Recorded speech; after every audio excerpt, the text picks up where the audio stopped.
Everyone. आज हम video में डिस्कस करेंगे art and architecture of Indus valley civilisation. मैंने आपको पिछले वीडियो में बोला था कि हम आर्ट एंड कल्चर का सीरीज शुरू करने वाले हैं, तो ये उसका पहला लेक्चर है। और इसके बाद के जो लेक्चर्स होंगे वो आर्किटेक्चर पे, जो जैसे बुद्धिस्ट आर्किटेक्चर हुआ या मॉडर्न आर्किटेक्चर हुआ, जो भी सारे जितने भी डायनेस्टीज हैं, किंगडम्स हैं, तो हम उन सभी के बारे में डिस्कस करेंगे। और लेकिन बस इसमें सिर्फ कल्चरल एस्पेक्ट को ही हम डिस्कस किया करेंगे। और इसका रेलिवेंस ये रहेगा कि आपके आने वाले प्रीलिम्स एग्जामिनेशन में और मेंस एग्जामिनेशन में इससे ज्यादा से ज्यादा आपको हेल्प मिल सके। तो चलिए अपना लेक्चर स्टार्ट करते हैं, डिस्कशन स्टार्ट करते हैं over this. So Indus valley civilisation, इसका टाइम पीरियड आपको पता होगा 2600 टू 1900 BCE। मतलब इसमें सारे स्टेजेस आ जाते हैं, उनका अर्ली सेटलमेंट, फिर मैच्योर फेज, फिर लेटर फेज। और इसका जो एक्सटेंट है, मतलब जो विस्तार है इंडस वैली सिविलाइजेशन का, तो आप इसको north to south, east to west आप देखिए, तो अगर नॉर्थ में देखें तो रोपड़ सबसे नॉर्दर्न मोस्ट साइट है। अगर सदर्न मोस्ट देखें तो इनाम गांव दाइमाबाद जो कि महाराष्ट्र में है। और ईस्टर्न मोस्ट देखें तो आलमगीरपुर जो कि मेरठ में है। और वेस्टर्न मोस्ट जो कि इंडिया के बाहर है वो है सुटका गिंडोर। सुटका गिंडोर जो कि पाकिस्तान में है। और अगर इंडिया का वेस्टर्न मोस्ट साइट देखें तो वो है सुरकोटड़ा जो कि गुजरात में है। यहाँ पे आप मैप में देख सकते हो।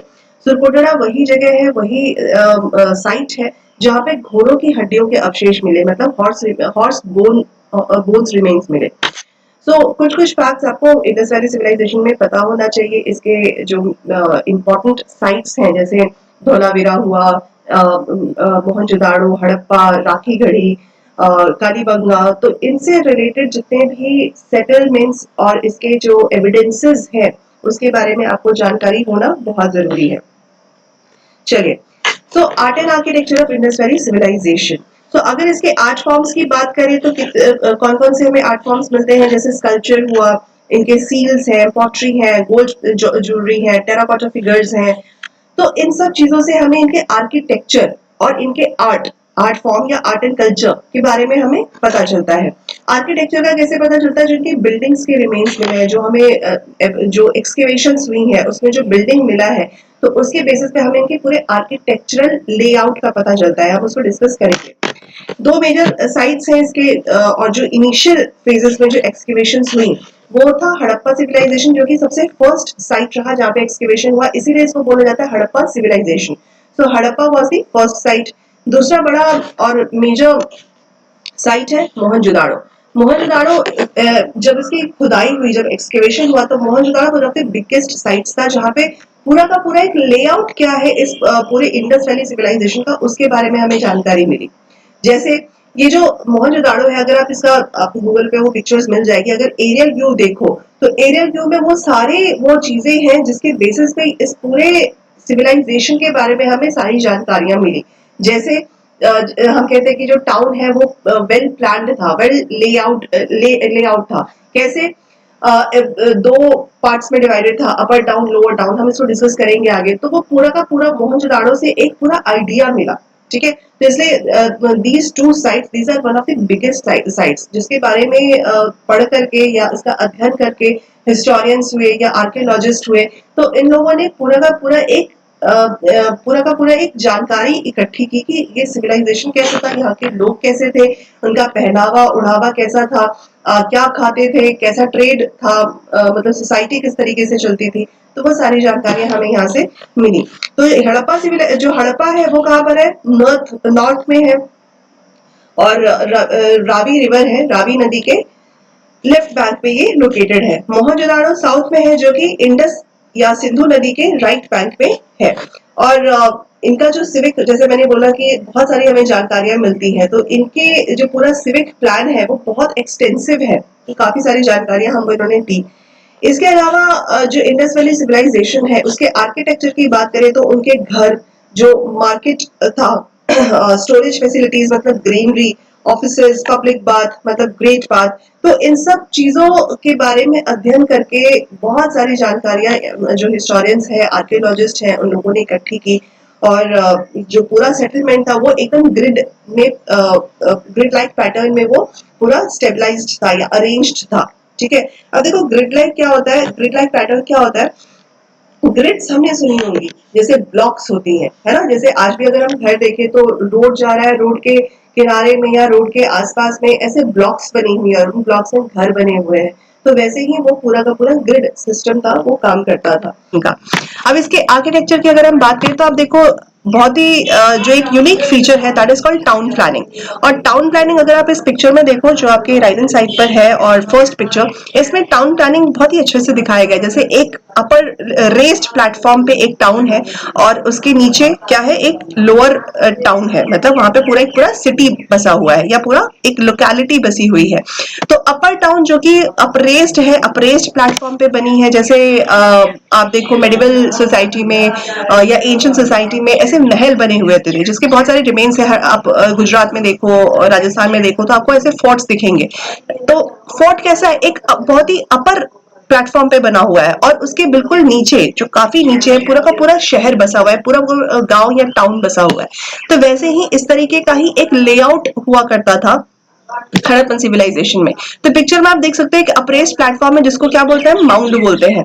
तो यहाँ पे ये क्या हुआ, इसका सिटाडेल या अपर टाउन हुआ और जो सिटी है जो कि नीचे बसी हुई है वो है लोअर टाउन। ठीक है।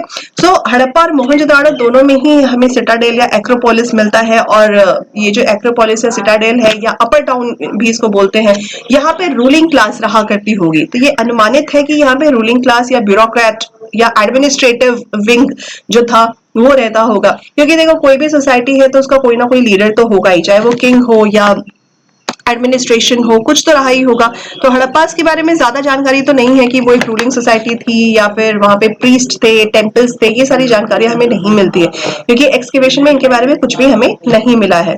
लेकिन क्योंकि टाउन इस तरीके से बसा हुआ था तो इससे एक अनुमान लगाया गया कि हो सकता है यहाँ पे कोई एलीट क्लास रहता हो जो पूरे के पूरे जो सिटी था उसका कंट्रोल उसके हाथों में रहा होगा।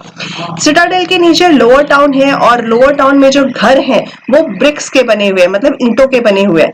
बाद के आर्किटेक्चर में हम देखते हैं कि पत्थरों का इस्तेमाल हुआ या लकड़ियों का इस्तेमाल होता है, लेकिन हड़प्पन सिविलाइजेशन एक यूनिक फीचर इसलिए है क्योंकि यहाँ पे जो घर थे वो ईंटों के बने हुए मिले और वो ईंटों भट्टियों में पकाए जाते थे, जो ब्रिक किल्न फैक्ट्रीज होती हैं वहां पे इनको पकाया जाता था। तो ये चीज हम आज भी देखते हैं, एक मॉडर्नाइज सोसाइटी में हम देखते हैं आज के जो घर बनते हैं वो भी ईंटों से ही बनते हैं। तो इस तरीके का एक दोनों में एक कंपैरिजन है, एक सिमिलैरिटी आप बोल सकते हो कि वो हमें देखने को मिलता है। फिर ग्रिड पैटर्न, जो हाउसिंग स्ट्रक्चर है, जो हाउस का लेआउट है हाउसेस का, वो कैसा था, ग्रिड सिस्टम। मतलब कि ग्रिड क्या होता है, जैसे ब्लॉक्स बनी होती है तो ब्लॉक्स अलग अलग ब्लॉक्स डिवाइडेड था और उन ब्लॉक्स पे ये घर बने हुए थे और घरों के बाहर गलियां होती थी, स्ट्रीट्स होती थी और वो स्ट्रीट्स पक्के पक्के रोड्स हुआ करते थे, उनमें ड्रेनेज सिस्टम होता था प्रॉपर। तो बेसिकली क्या है, एक ग्रिड सिस्टम को फॉलो किया गया जो कि आप पिक्चर में देख सकते हैं।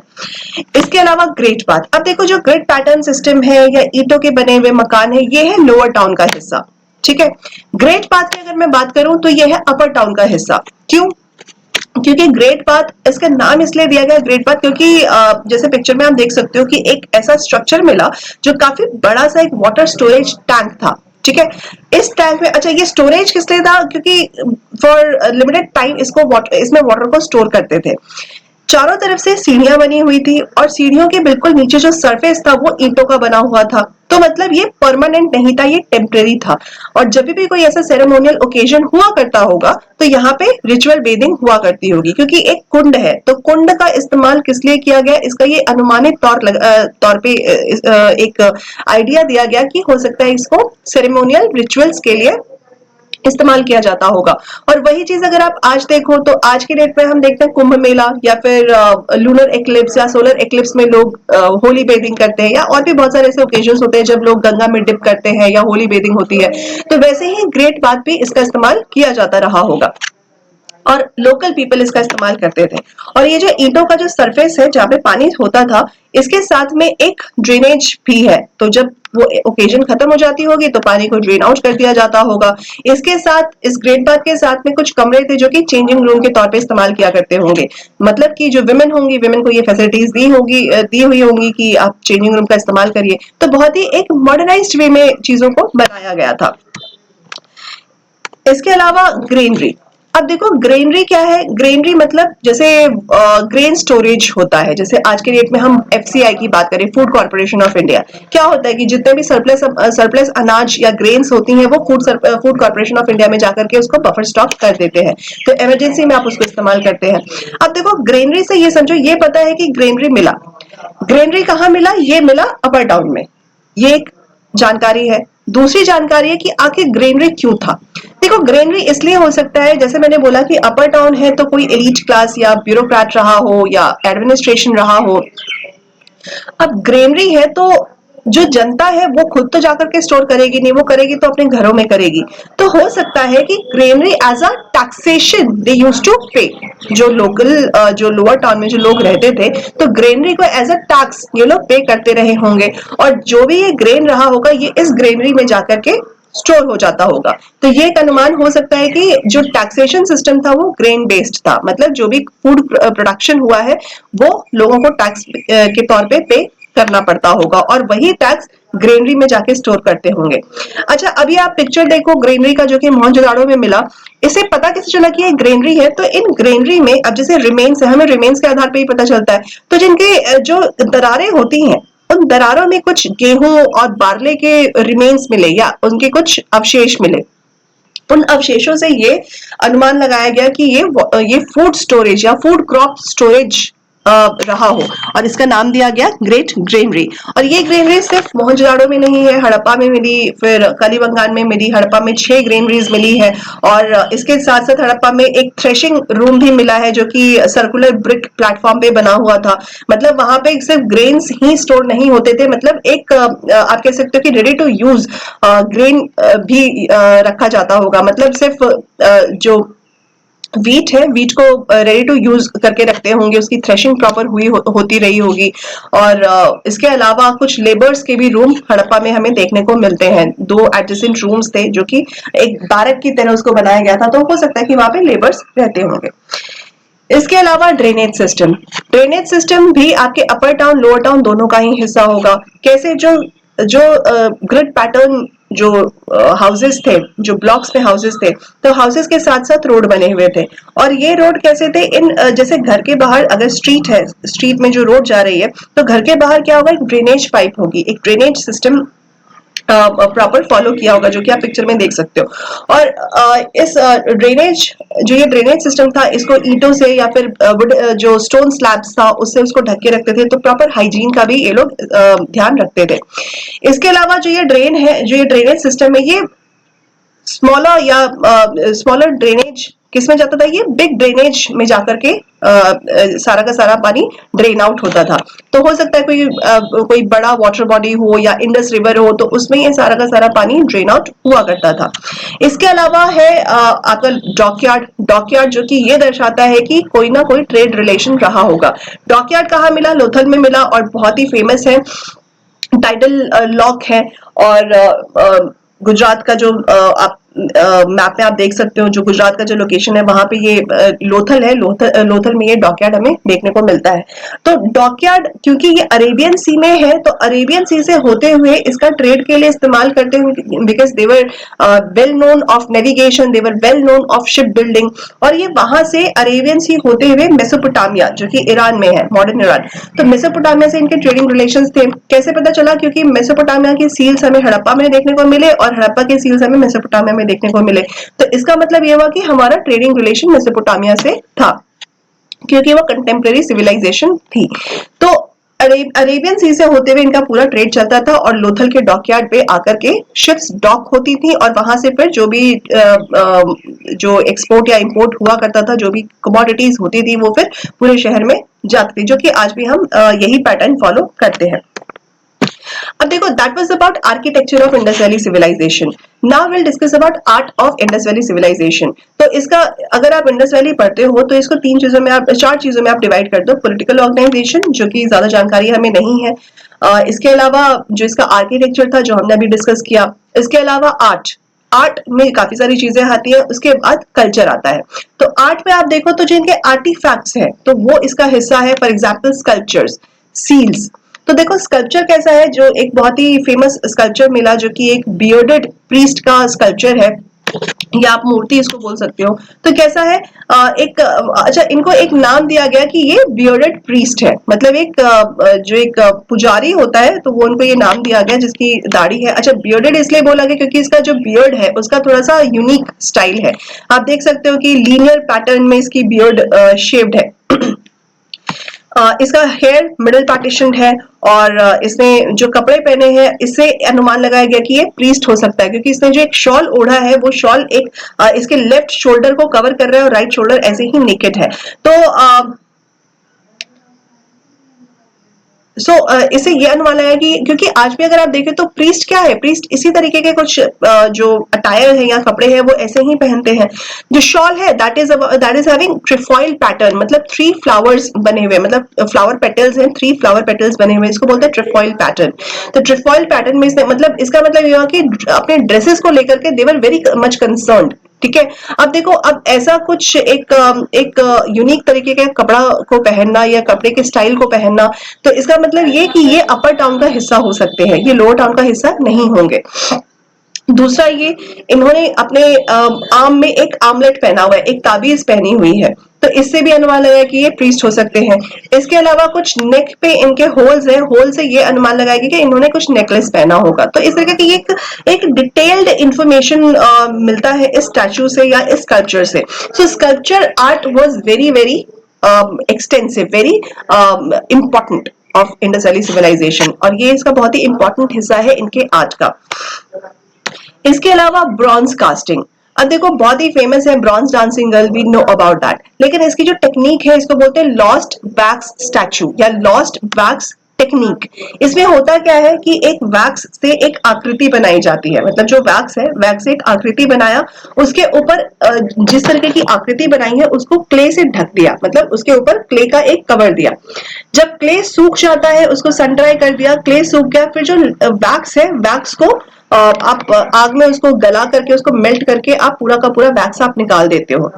इसके बाद क्या होता है, जो मोल्टन मेटल है, मतलब जैसे क्योंकि ब्रॉन्ज स्टैचू गर्ल है, ब्रॉन्ज डांसिंग गर्ल है, तो ब्रॉन्ज की बनी हुई है, तो क्या हुआ कि एक कास्ट बनाया क्ले का, मतलब पहले वैक्स से पूरा का पूरा फिगर बनाया, फिर उसके ऊपर एक कास्ट बनाया क्ले का, फिर जब जो क्ले है वो सूख जाता है, उससे पूरा एक फिगर, एक्सटेंसिव फिगर हमें मिल गया। तो अब क्या हुआ, उस वैक्स को निकाल दिया, तो जो क्ले के अंदर का जो पोर्शन है अब वो खाली हो चुका है, क्योंकि जो वैक्स था वो अब निकाल दिया गया है। अब क्योंकि मेटल का इस्तेमाल है, ब्रॉन्ज का इस्तेमाल है, तो ब्रॉन्ज क्या है, ब्रॉन्ज को पहले गलाया, और जो हॉलो था, जो अंदर जो कास्ट जो क्ले है, क्ले के अंदर का जो पूरा एक हॉलो था उसको फिल कर दिया गया ब्रॉन्ज से, तो ब्रॉन्ज की पूरी एक आकृति बन गई, और बहुत ही फेमस है bronze dancing girl. Bronze dancing girl इसलिए भी इंपॉर्टेंट है क्योंकि इससे बहुत सारी चीजें पता चली। अब देखो, इसको डांसिंग गर्ल क्यों बोला गया, क्योंकि ये जिस तरीके से खड़ी है वो एक डांसिंग पॉस्चर है, मतलब she is standing in tribhanga posture. Tribhanga क्या है, 3 बेंड्स इन बॉडी। अब देखो यहाँ पे इसके 3 बेंड्स कहाँ पड़े हैं, एक इसका बेंड पड़ा है इसके दोनों पैरों में, है ना, एक पैर इसका ज्यादा बेंडेड है, दूसरा स्लाइटली बेंड है, दूसरा बेंड इसका पड़ा है इसके हिप्स पे या इसके वेस्ट पे, तीसरा बेंड है इसके नेक पे, तो एक स्लाइटली बेंड इसके नेक पे भी है। This is called Tribhanga posture, और इस पे एक बार क्वेश्चन भी आ चुका है कि त्रिभंगा पोस्चर है क्या। और इसका एक हाथ इसके हिप्स के ऊपर है, दूसरे हाथ में इसने बहुत सारे बैंगल्स पहने हैं, और कपड़े जो है, कपड़े शी इज नॉट वेयरिंग, और सिर्फ इसने जो ऑर्नामेंट्स है वो पहन रखे हैं। हेयर स्टाइल बहुत ही यूनिक है, तो इससे ये पता चला कि जो हड़प्पन विमेन थी या जो लेडीज थी उनको हेयर स्टाइल का बहुत ज्यादा नॉलेज रही होंगी, क्योंकि बहुत सारे ऐसे और भी एविडेंसेस मिले हैं जिससे ये पता चलता है कि हेयर स्टाइल बहुत ही यूनिक हेयर स्टाइल ये लोग बना देते हैं। और जैसे बियर्डेड प्रीस्ट की बात करें तो मिडिल पार्टीशन हेयर है, फिर उसका बियर्ड का स्टाइल है, तो ये चीजें, इन चीजों से ये पता चलता है कि वो खुद का बहुत ज्यादा खुद के आउटलुक पे बहुत ज्यादा ये लोग काम करते रहे होंगे। तो इसलिए ब्रॉन्ज डांसिंग गर्ल भी फेमस है, क्योंकि इससे डांसिंग के बारे में भी हमें जानकारी मिलती है, डांसिंग पोस्चर के बारे में जानकारी मिलती है। इसके अलावा डांसिंग गर्ल तो फेमस है, इसके अलावा कुछ एनिमल फिगर्स, ह्यूमन फिगर्स ये भी मिले जो कि इस ब्रॉन्ज कास्टिंग के थ्रू इनको बनाया गया हो। फिर कॉपर डॉग और बोर्ड जो कि लोथल में मिले, या ब्रॉन्ज का एक फिगर है बुल का जो कि कालीबंगान में मिला, ये भी बहुत इंपॉर्टेंट है आपके प्रीलिम्स के लिए। ठीक है, तो ये इसका भी जो इनको भी बनाने का जो टेक्निक है वो भी ब्रॉन्ज कास्टिंग या फिर लॉस्ट वैक्स टेक्निक के थ्रू ही इसको बनाया गया है।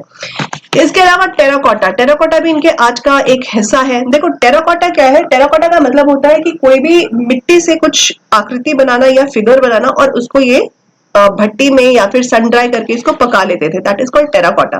तो टेराकोटा फिगरिन बहुत इंपॉर्टेंट है और बहुत ही फेमस जो है वो है मदर गॉडेस।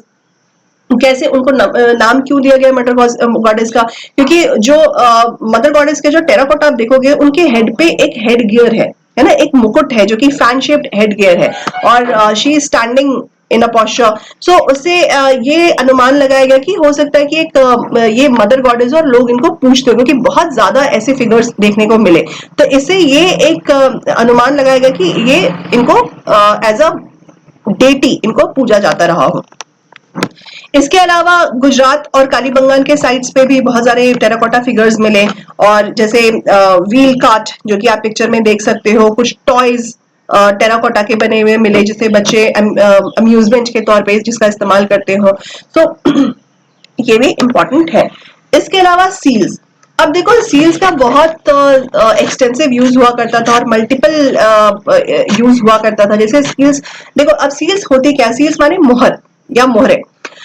अब ये सील्स है, सील पे बहुत सारी पिक्चर्स हमें देखने को मिले। इनफैक्ट इन पिक्चर्स से ही बहुत सारी जानकारियां हमें देखने को मिली, हमें सोसाइटी के बारे में बहुत सारी चीजें पता चली। आप देख सकते हैं जैसे सील्स है, सील्स में कुछ जानवरों की आकृतियां हैं, जैसे बहुत सारे ऊपर में भी आपको कुछ छोटी छोटी फिगर्स मिलेंगे, नीचे एक बड़ा से एक सेंट्रल फिगर मिलेगा किसी यूनिकॉर्न का या हॉर्स का तो नहीं पर बफेलो का या फिर राइनासोरस का, टाइगर का। तो इस तरह के कुछ पिक्चर्स देखने को मिलते हैं। तो सील क्या है, सील स्टीयरटाइट जो एक तरीके का एक स्टोन हुआ करता था, बहुत ही सॉफ्ट स्टोन जिसको बोलते हैं, तो स्टीयरटाइट से ये बनता था। ओकेजनली अगेट, चर्ट, कॉपर, फायांस या टेराकोटा जो कि मैंने बताया कि मिट्टी से बनता था, तो इनसे भी इसका भी इस्तेमाल करके इन सील्स को बनाया जाता था।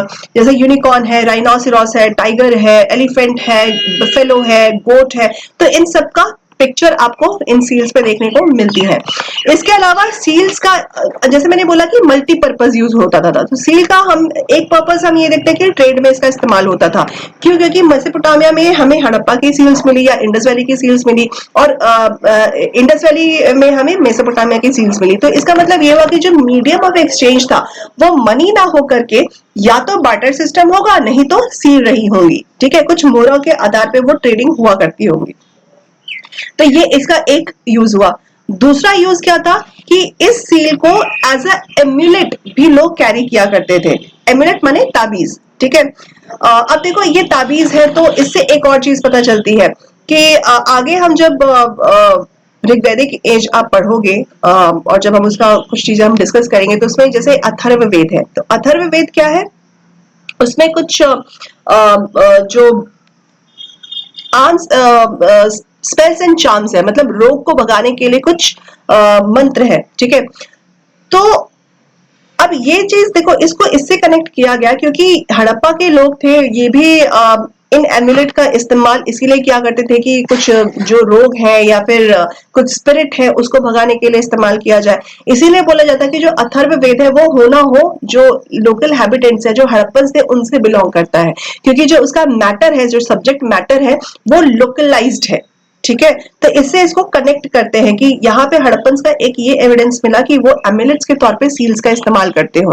और वो एम्यूलेट कैसा होता था कि खुद को बचाने के लिए, जैसे आज भी देखते हैं कि ताबीज पहना जाता है खुद की सेफ्टी के लिए, सिक्योरिटी के लिए, एक स्पिरिचुअल थॉट प्रोसेस होता है कि अगर हम इसको बांधते हैं या इसको पहनते हैं तो हम बुरी नजर से या फिर कुछ जो इविल आइज है उससे हम खुद को सेफ रख सके। और वैसा ही अथर्ववेद का सब्जेक्ट मैटर है, तो इन दोनों को कनेक्ट किया जाता है कि हो सकता है कि इसका जो सब्जेक्ट मैटर है वो लोकल हैबिटेंट्स के तौर पे इनको लिखी गई हो या इनके द्वारा लिखी गई हो, इसीलिए उसको वेद का हिस्सा भी नहीं मानते हैं। आप इसको थोड़ा सा ध्यान में रख सकते हो। अब देखो सील का एक यूज ये हुआ कि ट्रेड के लिए, दूसरा यूज ये हुआ कि इसको एमुलेट के तौर पे या ताबीज के तौर पे लोग इस्तेमाल करते थे। तीसरा यूज ये होता था कि कुछ लोग इसको एज अ आइडेंटिटी भी इस्तेमाल करते थे कि वो किसी ना किसी मास्टर को बिलोंग करता है, मतलब कि जैसे कोई सो एंड सो पर्सन है, कोई एलीट पर्सन है, इसके यहाँ जितने भी लोग काम करेंगे उनको वो seal as an identity proof उनको पहननी पड़ेगी। ठीक है, तो इसका एक ये भी इस्तेमाल हुआ करता था। जैसे होता है ना, आज भी आप लोग अगर किसी ऑफिस में आप काम करते हो तो आपको एक आईडी कार्ड दिया जाता है कि you belong to this organisation, तो वैसे ही इस सील का इस्तेमाल होता था, that person belongs to this person. ठीक है, इसके अलावा सील्स में बहुत सारे पिक्चर्स मिले, तो इसके लिए ये और जो हिस्टोरियंस थे और आर्कियोलॉजिस्ट थे, इन लोगों ने एक ये इस चीज से अनुमान लगाया कि जो हड़प्पन्स थे उनको राइटिंग का नॉलेज था, लेकिन जो राइटिंग थी वो पिक्टोग्राफ थी, मतलब ये सील्स के आधार पे, क्योंकि सील्स में क्या ऐसे पिक्चर्स हैं, कुछ रिटन में नहीं है, तो इसे ये समझना मुश्किल है कि उस समय लैंग्वेज क्या बोला जाता होगा, उस समय ये लोग लिखते क्या होंगे, ये लोग कौन सी लैंग्वेज बोलते रहे होंगे। तो इससे ये पता चला कि सील्स जो है वो सील्स ही इनकी स्क्रिप्ट हो सकती है। क्यों कैसे? क्योंकि हमें मिली ही यही चीजें हैं और इन स्क्रिप्ट्स पे सिर्फ और सिर्फ पिक्चर्स हैं, तो इसको बोलते हैं पिक्टोग्राफिक स्क्रिप्ट। ठीक है, और ये जो सील्स है इसको बोला गया कि ये बॉस्ट्रोफेडिन स्टाइल में रिटन है, मतलब कि एक लाइन राइट टू लेफ्ट है और दूसरी राइट में वहीं से ये कंटिन्यूएशन है, मतलब आज हम क्या लिखते हैं, आज हम लेफ्ट टू राइट लिखते हैं, लेकिन जो बॉस्ट्रोफेडिन स्टाइल था इन सील्स का वो क्या था, राइट टू लेफ्ट फिर लेफ्ट टू राइट फिर राइट टू लेफ्ट फिर लेफ्ट टू राइट, तो ये हर लाइन में ये कंटिन्यूएशन में था, ये ऐसा नहीं था कि लेफ्ट टू राइट है या लेफ्ट टू राइट है, लेफ्ट टू राइट है जो आज हम लिखते हैं, या राइट टू लेफ्ट है, ये एक लाइन में राइट टू लेफ्ट फिर दूसरी लाइन में लेफ्ट टू राइट, तो इस तरीके से ये पूरा स्क्रिप्ट लिखा गया है। और इस स्क्रिप्ट को आज तक हम डिकोड नहीं कर पाए, तो हमें ये पता है कि पिक्टोग्राफिक स्क्रिप्ट है जो कि हड़प्पन्स को बिलोंग करती है, बट इसको डिसाइफर नहीं किया गया, तो आज तक हमें ये नहीं पता चला कि उस समय लैंग्वेज कौन सी बोली जाती थी। और इसके अब देखो, लैंग्वेज अगर पता चलेगा तो बहुत सारी चीजों के ऊपर से पर्दा उठ जाएगा, बहुत सारी चीजें हमें देखने को मिलेंगी या समझने को मिलेंगी कि अगर ये बाइजॉन है या राइनोसेरस है तो ये किस चीज को दर्शाता था। ठीक है, और इसका और ज्यादा कहाँ इस्तेमाल होता था, किस लिए इसका इस्तेमाल किया जाता था, तो बहुत सारी चीजों से हमें के बारे में हमें पता चल सकता है। एक बहुत ही फेमस सील है जो कि पशुपति शिवा की है, इनको नाम दिया गया मॉर्टिम व्हीलर ने पशुपति शिव। अब पशुपति शिव क्यों दिया गया नाम, क्योंकि एक आकृति है, एक डेटी है जो कि तपस्या या मेडिटेशन के फॉर्म में बैठी हुई है और इनके सर पे एक हेडगियर है जो कि हॉर्न्ड हेडगियर है, तो एक ये मतलब एक ह्यूमन फिगर है जो कि मेडिटेटिव फॉर्म में बैठा है। इसके अलावा इसको पशुपति शिवा नाम क्यों दिया गया, क्योंकि शिवा को अगर आप देखो, लॉर्ड शिवा को, तो वो क्या है, उनको भी पशुपति बोला जाता है। क्यों? क्योंकि उनके साथ बहुत सारे जानवरों को जोड़ा जाता है, जैसे बुल है। ठीक है, तो इसके और जो ये ह्यूमन फिगर है इस सील में, ये भी बहुत सारे जानवरों से सराउंडेड है, मतलब एलिफेंट है, राइनो है, डियर है, टाइगर है, तो इसके लिए इनको बोला गया कि क्योंकि ये बहुत सारे जानवरों से सराउंडेड है और एक डेटी जो कि मेडिटेशन में बैठी है, जैसे शिवा बैठे रहते हैं, तो इसके लिए इनको नाम दिया गया पशुपति शिव। कौन कौन से एनिमल्स हैं, तो यहाँ पे आपको एलिफेंट है, टाइगर है जो कि राइट हैंड साइड पे बैठे हुए हैं, और लेफ्ट हैंड साइड पे राइनोसिरोस और बफेलो बैठे हुए हैं। इसके अलावा अब ये जितने भी है, राइनो, टाइगर, एलिफेंट, बफेलो, ये एक एक सिंगल पिक्चर्स है। इसके अलावा 2 एंटेलोप्स या डियर, मतलब जो हिरण है उसकी फोटो दिखती है, तो एंटेलोप यहाँ पे 2 है, बाकी फिगर्स सिंगल है। इसके अलावा तो ये पशुपति शिवा है और इसका कहाँ पे इस्तेमाल होता था ये भी अभी तक नहीं पता चला है। दूसरी चीज ये है, इसके अलावा जो सील्स है, सील्स के डिफरेंट शेप्स होते थे, सर्कुलर होता था, स्क्वायर होता था, रेक्टेंगुलर होता था। अब सील्स तो है, सील्स बनती किसी थी, तो मैंने जैसे बताया कि स्टीयरटाइट का इस्तेमाल करते थे, पर सील्स का जो मटेरियल था वो सिर्फ स्टीयरटाइट तक ही सीमित नहीं था। इसको बनाने के लिए गोल्ड का भी इस्तेमाल होता था, आइवरी का भी इस्तेमाल होता था, कॉपर का भी इस्तेमाल होता था। तो इस चीज को आप याद रखना कि जो सील्स हैं वो सिर्फ स्टीयरटाइट के ही नहीं बने थे, वो मेटल मेड भी थे। आइवरी का भी इस्तेमाल होता था। तो it means that they were known of elephant, और एलिफेंट के फिगर्स भी हमें सील्स पे देखने को मिले हैं। किसी भी सील पे कुछ भी इंस्क्राइब्ड या लिखित पे कुछ नहीं मिला है, तो इसका मतलब कुछ हमें रिटन फॉर्म में नहीं मिला, सिर्फ हमें पिक्चर्स मिली हैं, ठीक है, तो इसको हम डिसाइफर नहीं कर पा रहे हैं।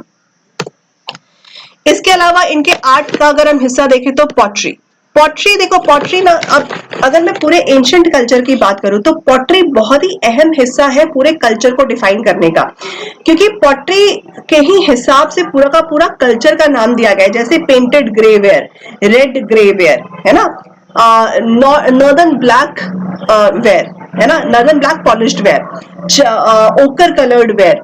तो ये सिर्फ वेयर, वेयर माने जो यूटेंसिल्स या फिर पॉटरीज है, तो ये पूरा का पूरा एक कल्चर को दर्शाता है। और इंडस वैली में भी पॉटरी का बहुत यूनिक प्लेस है। तो इंडस वैली में जो पॉटरीज मिली है वो हैंडमेड ना मिलकर के व्हील मेड मिली है, मतलब व्हील्स का इस्तेमाल करते थे पॉटरी बनाने के लिए। जो आज भी हम देखते हैं रूरल एरियाज में जो पॉटरीज बनती हैं वो व्हील मेड पॉटरीज होती है। तो देखो ये टेक्निक कितने पहले हमें मिल चुकी थी और आज भी हम उसको फॉलो कर रहे हैं। पॉटरीज अलग अलग उसका पर्पस होता था इस्तेमाल करने का। प्लेन पॉटरी बहुत ज्यादा कॉमन थी, क्योंकि प्लेन पॉटरी मतलब जो लोकल जो लोग थे, मतलब जो लोअर टाउन में जो लोग रहते थे वो लोग प्लेन पॉटरीज का इस्तेमाल करते रहे हो। और पेंटेड पॉटरीज होती थी, उसको पेंटेड वेयर बोलते हैं। वेयर माने जो यूटेंसिल होता है, मतलब पॉटरी एज ए यूटेंसिल, और पेंटेड होते थे। Plain pottery generally red colour का होता था या रेड क्ले से बनाया जाता था, और उसके ऊपर रेड कलर या ग्रे कलर से उसको पेंट किया करते थे, ठीक है।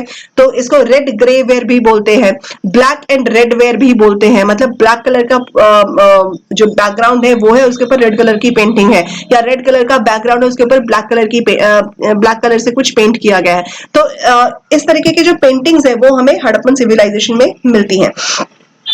इसके अलावा जैसे मैंने बताया कि प्लेन और पेंटेड दोनों ही पॉटरीज मिलती थी, तो इसको बोलते हैं RBW, मतलब रेड कलर से बैकग्राउंड को पेंट करते थे और उसके ऊपर ग्लॉसी पेंट ब्लैक कलर से उसको कुछ फिगर्स या कुछ पिक्चर्स उस पर ड्रॉ करते थे, इसलिए उसका नाम दिया गया रेड एंड ब्लैक वेयर।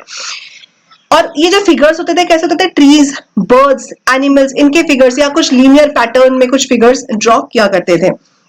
जो पॉटरी है, पॉटरी जैसे मैंने बताया कि इसको अलग अलग पर्पसेस के लिए इसका यूज होता था। जैसे कुछ स्टोरेज जार्स होती थी, मतलब स्टोरेज जार कैसा, मतलब बड़ी पॉटरीज होंगी, और इसके जो रिमेन्स है वो आपको नेशनल म्यूजियम में भी देखने को मिलेंगे। तो पॉटरी जो था एक एज अ स्टोरेज जार भी यूज किया जाता था। स्टोरेज जार किसके लिए, ग्रेन्स के लिए, वाटर के लिए, ठीक है, फूड के लिए। तो इसके लिए इसका storage as a storage jar pottery का यूज होता था।